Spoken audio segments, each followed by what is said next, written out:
معاذ رضی اللہ تعالیٰ عنہ سے آپ نے کہا کہ معاذ میں تو اس سے محبت کرتا ہوں. بڑی بات کہ حضور نے فرمایا تو اسے انہوں نے کہا اللہ کے رسول مجھے بھی آپ بڑے پیار ہیں. تو آپ نے فرمایا پھر یہ دعا جو اپنی نماز کے خاتمے پڑھنا چھوڑنا. عموماً تو لوگ سمجھیں نماز کے بعد پڑھتے ہیں اللہم اعنی یا رب اعنی، مگر صاحب مشکات نے نماز کے اندر لکھا. ابن تیمیہ بھی کہتے ہیں کہ دبر جو ہوتی ہے نا وہ باہر نہیں ہوتی آدمی کی دبر، جسم کا حصہ. دبر الصلاۃ سے مراد ہے کہ جب نماز خاتمے پر ہے، سلام نہیں ابھی کا اتا ہے اس میں، وہاں پھر کہہ کر سلام پڑھو. یہ ان دعاؤں میں لکھی گئی ہے جو مشکات شریف میں درج ہیں. رب ایک سے کریں یا اللہ سے اللہ اعنی علی ذکر کا و شکر کا و حسن عبادت. اب اس دعا کے بعد کوئی شے رہ نہیں گئی. میرے عزیز بھائیوں آپ سمجھ کہ ایک بات ہے شکر. شکر کا پہلا مفہوم ہے کسی شے کا بھر جانا. جب پیالہ بھر جائے نا، لبریز ہو جائے، اس کو کہتے ہیں کہ پیالہ جو ہے نا شکر کرنا، مملوء بھر گیا.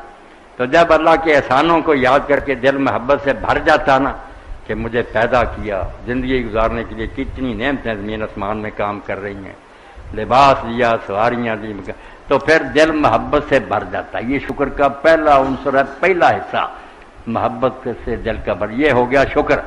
پھر ہے کہ زبان سے آدمی اس کا ذکر کرے. وہ ذکر کرنا کہ جیسے چھلکتا نا پیالہ، کہنے کی ضرورت نہیں پڑتی. جو نعمت آتی جاتی وہ الحمدللہ الحمدللہ. بستر پر لیٹا، صبح جاگا، پانی آیا، کھانا آیا، ہر لمحہ اسے یاد آتا کس نے میرے لیے سارے بندوبست کی. وہ بے وقوفوں کی طرح نہیں بڑھتا. اور تیسری بات یہ ہے کہ پھر وہ اللہ کی نعمتوں کو اس کے حکم کے مطابق وہاں خرچ کرتا ہے، استعمال کر رہا جہاں حکم ہے، جس کام کے لیے اللہ نے دی ہے. یہ حسن عبادت. اے اللہ میری مدد فرما کہ میں تیرا شکر کروں، دل میں تیرا احسان مانوں، زبان سے تیرا ذکر وہ حسن عبادت کا، اور پھر ساری زندگی میں تیری عبادت کا حق ادا کروں، بندگی کروں جیسے غلام کو کرنی چاہیے. باقی